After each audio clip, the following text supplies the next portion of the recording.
Mais uma aula de exames contrastados e hoje iniciaremos a nossa saga de exames introduzindo sobre o sistema digestório. Então vamos lá? Para iniciar nossa discussão sobre esse aparato, vamos abordar os aspectos anatômicos e funcionais das estruturas que iremos observar nas imagens radiológicas.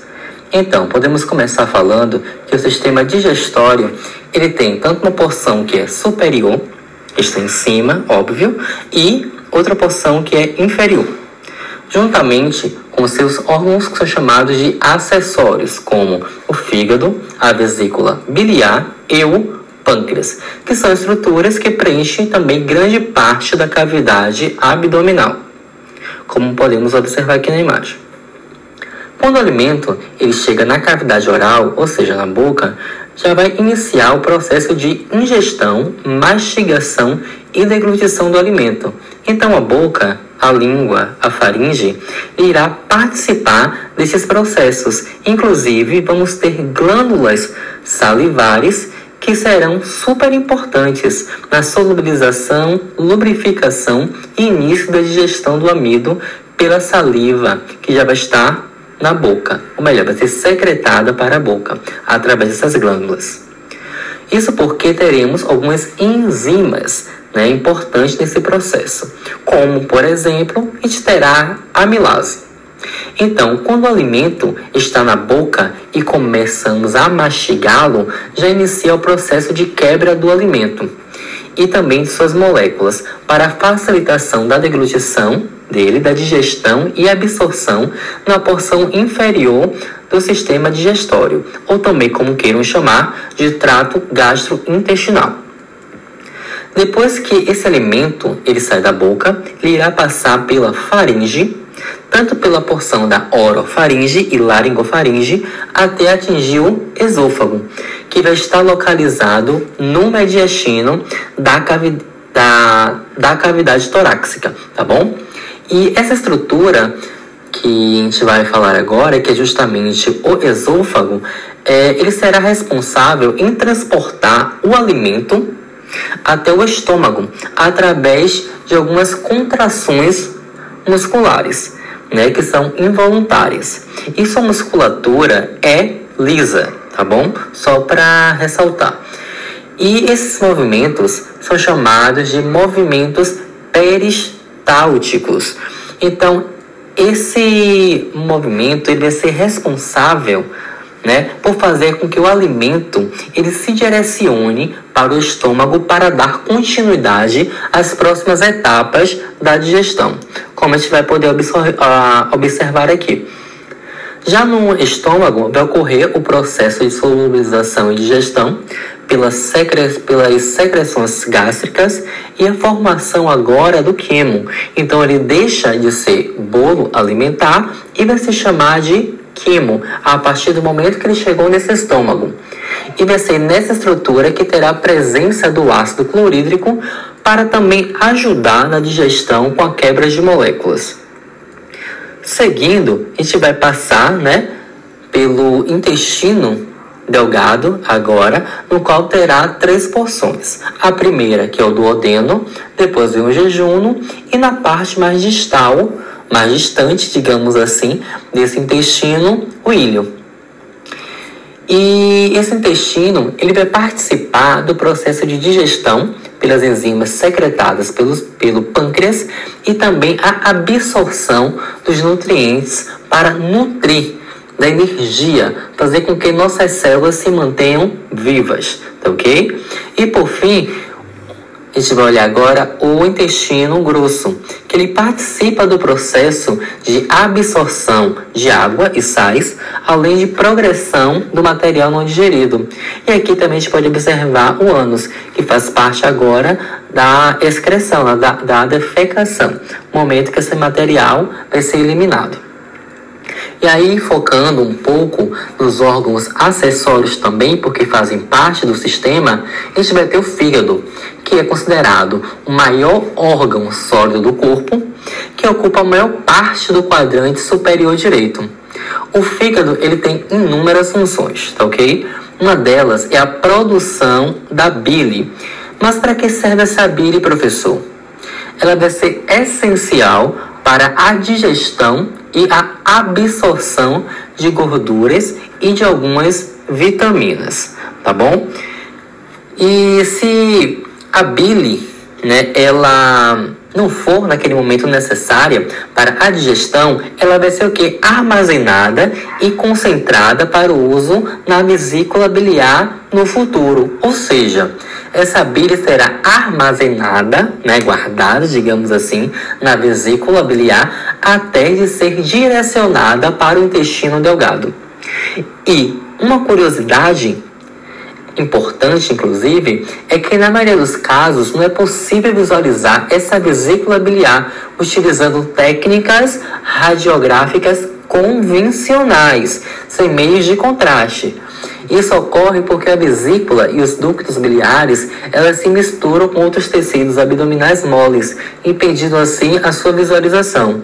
Também teremos o pâncreas, que é outro órgão, outra estrutura, que é responsável pela produção do suco pancreático, com a participação do seu processo exócrino e não endócrino, nesse caso do sistema gastrointestinal, tá bom? E uma curiosidade é que o pâncreas, ele também é muito difícil, a gente não consegue visualizá-lo através de uma radiografia abdominal simples. E essa glândula, ela é alongada e está localizada na região posterior ao estômago e perto da parede abdominal posterior, entre o duodeno e o baço, tá ok? E o seu comprimento médio é de aproximadamente 12,5 a 13 centímetros, o que equivale a 6 polegadas. A sua cabeça, ou melhor, a cabeça desse pâncreas, ele encontra-se encaixado na alça em C do duodeno, e o corpo e a cauda deste órgão estende-se em direção ao abdômen superior esquerdo. Trazendo outra curiosidade sobre essa estrutura, é que a sua porção endócrina, né, a sua porção endócrina, ele produz um determinado hormônio, que ele é essencial, que é a insulina, que ele vai ajudar no controle dos níveis da glicose, né? Ou seja, controle do açúcar no sangue. Mas aí a gente está falando da porção endócrina e não da exócrina. E por fim, né, é que a gente pode observar que esse trato gastrointestinal, ele participa de vários processos, que vai iniciar desde a ingestão, né, digestão, absorção e eliminação dos produtos no qual foram consumidos, tá bom? Nesta imagem ilustrada, podemos observar o esôfago, no qual faz a conexão da cavidade oral com o estômago. Inclusive, podemos até ver a epiglote, que é uma estrutura que impede que o alimento, após ser ingerido, vá para as vias respiratórias e siga normalmente pelo sistema digestório até o esôfago e o estômago. E na porção distal do esôfago e a proximal do estômago, conseguimos visualizar o esfíncter esofágico inferior. Mas, professor, vamos lá. O que é um esfíncter? Esfíncter nada mais é do que uma estrutura muscular, né, com controle voluntário ou involuntário, que é responsável pela abertura e fechamento para fazer o controle da passagem de algumas substâncias, né? Nesse caso, agora, do quimo, tá bom? Só que, neste caso também, o controle, ele é involuntário, tá bom? E esse esfíncter também está ali para ser necessário e responsável para que não ocorra um refluxo, tá bom? Fazendo com que o ácido do estômago ele não suba para a boca e nem cause lesões na mucosa do esôfago. Nesta outra imagem aqui ao lado, observamos o estômago e suas estruturas, que ele é considerado como o primeiro órgão do sistema digestivo que vai estar localizado dentro da cavidade abdominal.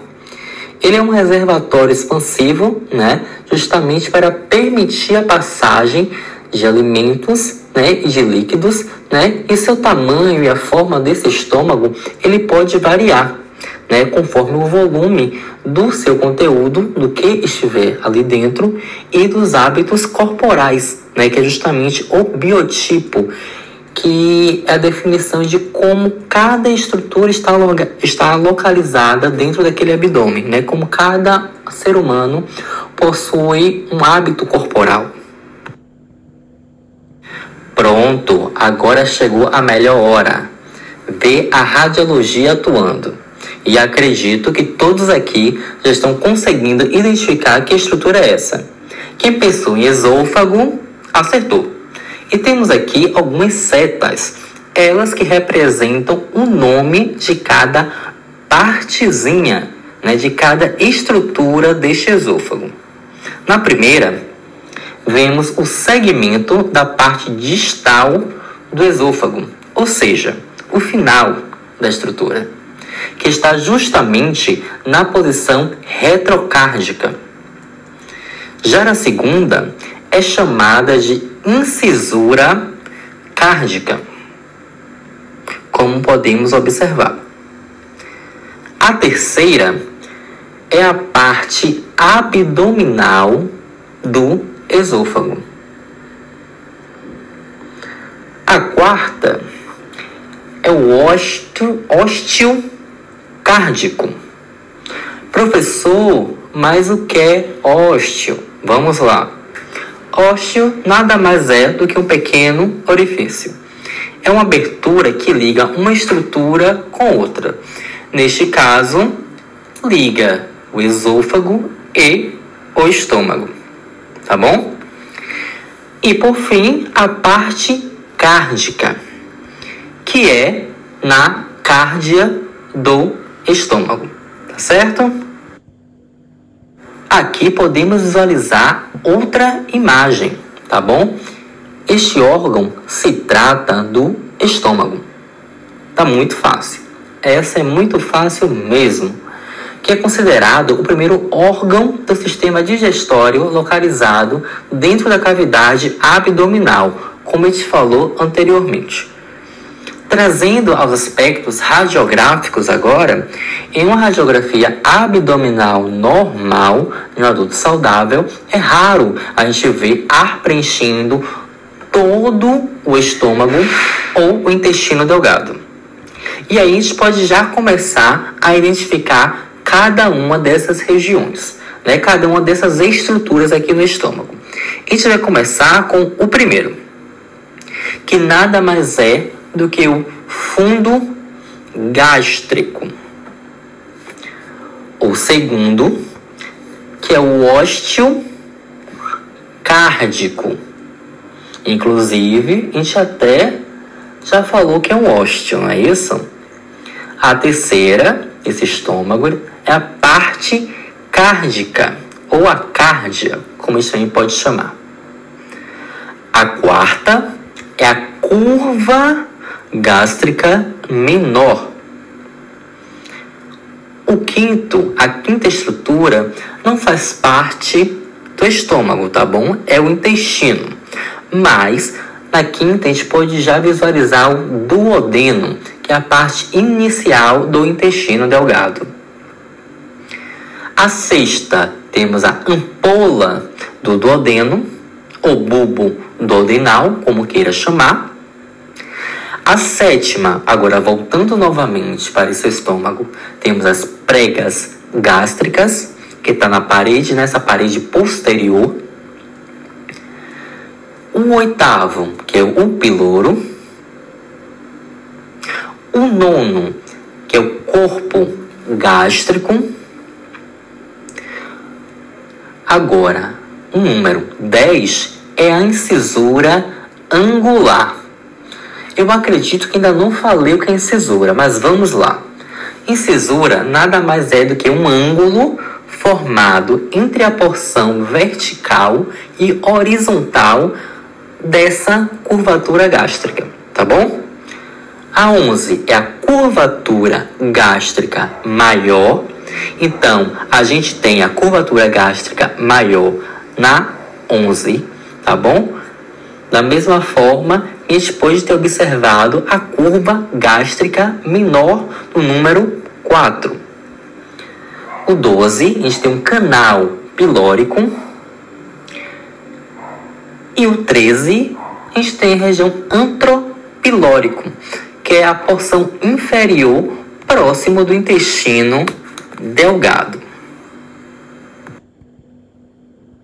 Agora saímos do estômago e estamos direcionando para o intestino. E aqui na imagem temos uma visão mais ampla, mais geral desse sistema, dessas estruturas. O intestino delgado parte do estômago como uma estrutura longa. Então a gente já vê que é uma estrutura grande, parecendo um tubo de aproximadamente 2,5 a 5,5 metros. Não estou falando centímetros, estou falando 4,5 a 5 metros de comprimento. E mostram as 3 partes do intestino delgado aqui, que são elas: o duodeno, o jejunum e o íleo. E aí, seguindo, a gente vai para outra estrutura, que é o intestino grosso. Porém, a gente só vai detalhar isso melhor nas imagens radiográficas. A primeira porção do intestino delgado, que é o duodeno, é o mais curto, porém o mais largo em diâmetro dentre os 3 segmentos. Ele tem aproximadamente 25 centímetros de comprimento. Quando preenchido com meio de contraste, o duodeno ele se parece com a letra C. A porção proximal do duodeno é chamada de bulbo duodenal ou ampola e tem uma forma peculiar que é geralmente vista nos estudos do trato gastrointestinal, com o uso do bário. Porque a gente sabe que o bário também é um meio de contraste, tá bom? Além do iodo. Porém, há algumas restrições para a utilização do bário, como no caso de perfurações nesse trato, tá bom? Que não é aconselhável a utilização dele.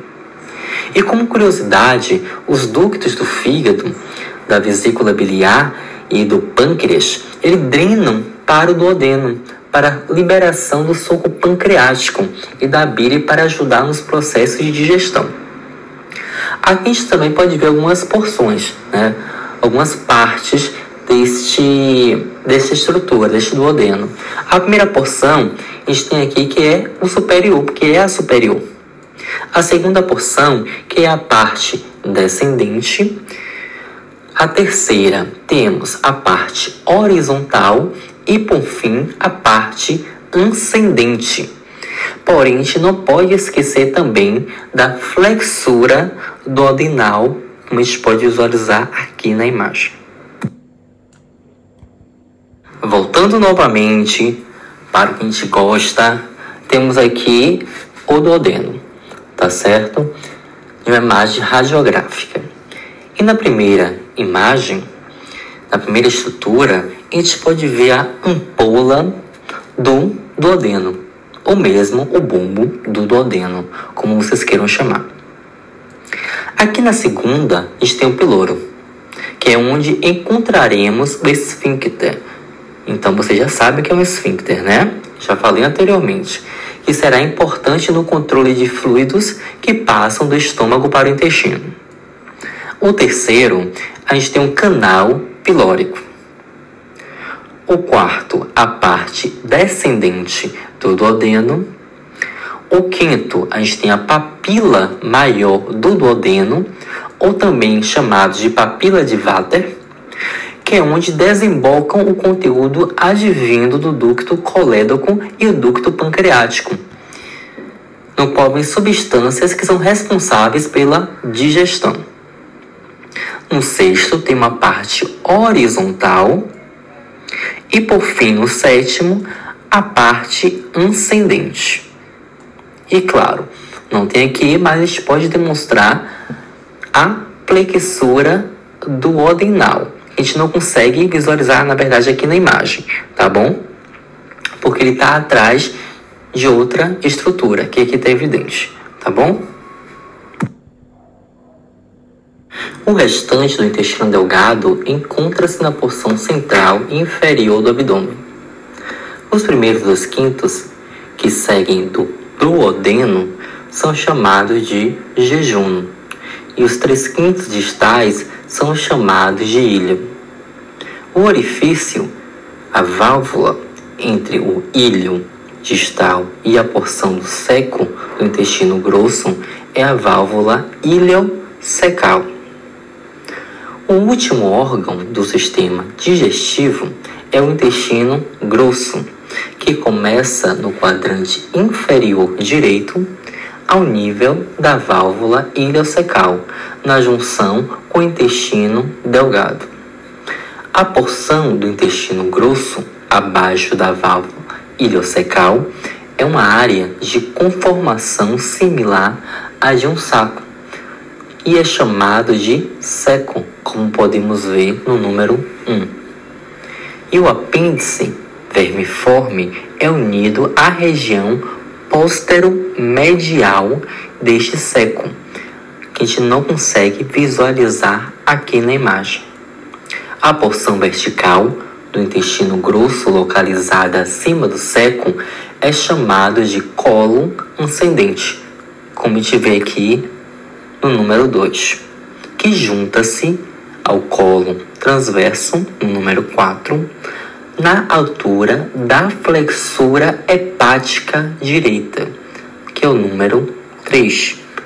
O colo transverso junta-se ao colo descendente, que é o número 6, na altura da flexura esplênica esquerda, que é o número 5. E os nomes, para as duas flexuras cólicas são a hepática e esplênica, baseado em sua proximidade com o fígado e o baço, respectivamente. O colo descendente continua com o colo sigmoide, no número 7, em forma de S, no abdômen inferior esquerdo. E o reto, que é o número 8, representa, ele representa os 15 centímetros finais, do intestino grosso. Ele termina agora no ânus. Então a gente vai ter o número 1, 2, 3, 4, 5, 6, 7, 8. E no número 1 a gente pode ver o seco. O número 2 a gente pode ver o colo ascendente. O número 3 a gente visualiza a flexura hepática. Já o número 4, o colo transverso. O número 5, a flexura esplênica esquerda. O número 6, o colo descendente. O número 7, o colo sigmoide. E o número 8, o reto, como eu falei, que é o final, desse intestino grosso. Ele representa justamente esses 15 centímetros e, por fim, é onde termina o ânus. Identificar o biotipo do paciente tem uma grande importância na rotina, pois conseguimos localizar algumas estruturas do trato gastrointestinal no interior da cavidade abdominal com uma precisão muito maior. E a partir de agora, quando a gente for falar, é super importante a gente ter uma noção boa de anatomia. Dentre os biotipos, a gente vai ter o hiperestênicos, que refere-se aos 5% da população, apresentando-se com tórax e abdômen muito largo e profundos antero-posteriormente. Os pulmões são curtos e o diafragma tende a ser alto. O colo transverso é elevado e todo o intestino grosso fica direcionado na periferia da cavidade abdominal. Às vezes, é preciso 2 radiografias a partir da linha média para incluir todo o intestino grosso. E o estômago ele também fica muito elevado, fica muito para cima e assume uma posição mais transversa, estendendo-se aproximadamente de T9 a T12. Está se referindo às vértebras torácicas, tá bom? Porque a gente sabe que C é cervical, T torácica e L lombar. Então vocês perceberam que é super importante, é muito relevante ter um bom conhecimento de anatomia para conseguirmos identificar, seja na imagem ou no paciente, as estruturas. Temos também os estênicos, que é caracterizado como uma versão mais magra do hiperestênico. O estômago vai lembrar um J, está localizado mais inferiormente, ou seja, mais baixo que o hiperestênico, e geralmente se estende de T10 ou T11 até L2. O bulbo duodenal se encontra entre L1 e L2, à direita da linha média, e a flexura esquerda, que é a esplênica do intestino grosso, é frequentemente muito elevada, localizando-se logo abaixo do diafragma esquerdo. E por fim, os astênicos, e também os hipostênicos, que têm características um pouco similares, que são caracterizados por serem indivíduos mais magros e têm pulmões mais estreitos e compridos, com diafragma baixo. Assim, o intestino grosso fica muito rebaixado no abdômen e tem a sua maior capacidade na região pélvica. E o estômago tem a forma também de J e situa-se mais abaixo no abdômen, estendendo-se de T11 até abaixo das cristas ilíacas, aproximadamente até a L5 ou até mesmo mais baixo. Agora chegou um momento muito importante, que a gente conseguir visualizar, a gente ver qual equipamento que é responsável pela aquisição das imagens do sistema gastrointestinal, tá bom? Primeira coisa que a gente tem que saber sobre ele é que trata-se de um exame que é dinâmico. Então já sabe que não é estático. Mas por que não é estático, professor? Justamente porque o sistema gastrointestinal tem órgãos que estão sempre em movimento. A partir do momento que você for ingerir o alimento, ele vai passar por todos os órgãos até ser o quê? Defecado. Então é super importante a gente observar a passagem desse contraste, desse alimento, seja o que for, pelas estruturas, para saber se tem alguma lesão ali ou não. E esse diagnóstico ele pode ser definido através da observação do fluxo do contraste na luz do órgão, não é isso? Então, os equipamentos utilizados, eles devem possuir um sistema que a gente chama de fluoroscopia com intensidade de imagem, ou cinefluoroscopia. E a documentação da imagem, ele deve ser sincronizada com o momento que estiver tendo fluxo do contraste. A fim de poder a gente conseguir registrar uma possível lesão que se manifesta somente no momento que ocorrer a deglutição daquele contraste. Porém, isso é feito em alguns exames específicos, tá certo? Eu acabei não detalhando quais são os tipos de exames que podem ser feitos, porque vamos ver posteriormente em próximos vídeos. E essa fluoroscopia, ela também permite ao radiologista, ao técnico, tecnólogo em radiologia, biomédico, enfim, o responsável pela realização do exame ou de quem vai também laudar, não é isso? Observar o trato gastrointestinal em movimentação. Produzir também imagens radiográficas durante o curso do exame e permitir o curso de ação que é mais apropriado para o exame radiográfico completo. Então, o exame radiográfico do trato gastrointestinal, ele requer uma visão mais dinâmica e não estática dos órgãos em movimento. Afinal, são imagens em movimento, não é isso? E as estruturas nesta área, ele assume uma grande variedade de formas e tamanhos, dependendo seja do hábito corporal, idade e outras diferenças individuais de cada ser humano. E isso a gente recorda o que? Do slide anterior, falando do biotipo de cada um, não é isso? Aqui temos as regiões abdominais.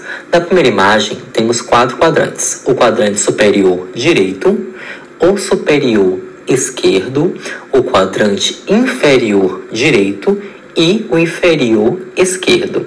Então, são 4 quadrantes. Já no segundo, a gente observa que a cavidade abdominopélvica ele pode também ser dividida agora em 9 regiões, só que através do uso de 2 planos transversais e 2 planos verticais. Os 2 planos que são transversais são o plano transpilórico e o plano transtubercular. Os 2 planos que são verticais são os planos laterais direito e esquerdo.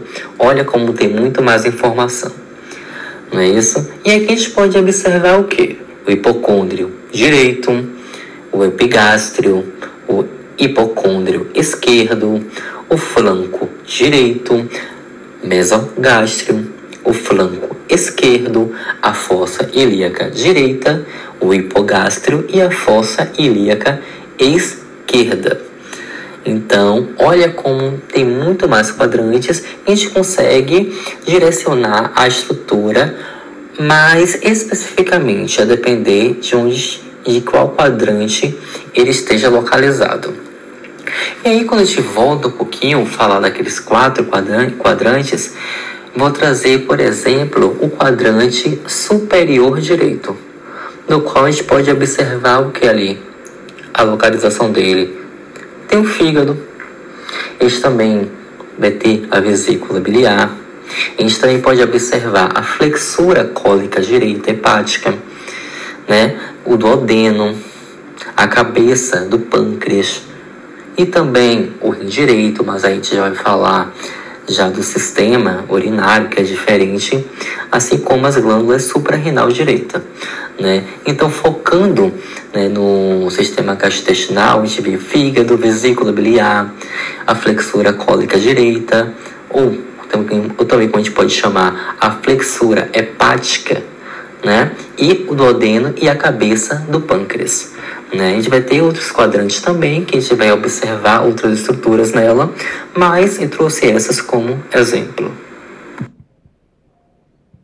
E meu caro colega, muito obrigado por ter ficado até o final desse vídeo. Não se esqueça de se inscrever em nosso canal, curtir, comentar e compartilhar. Até a próxima e tchau, tchau!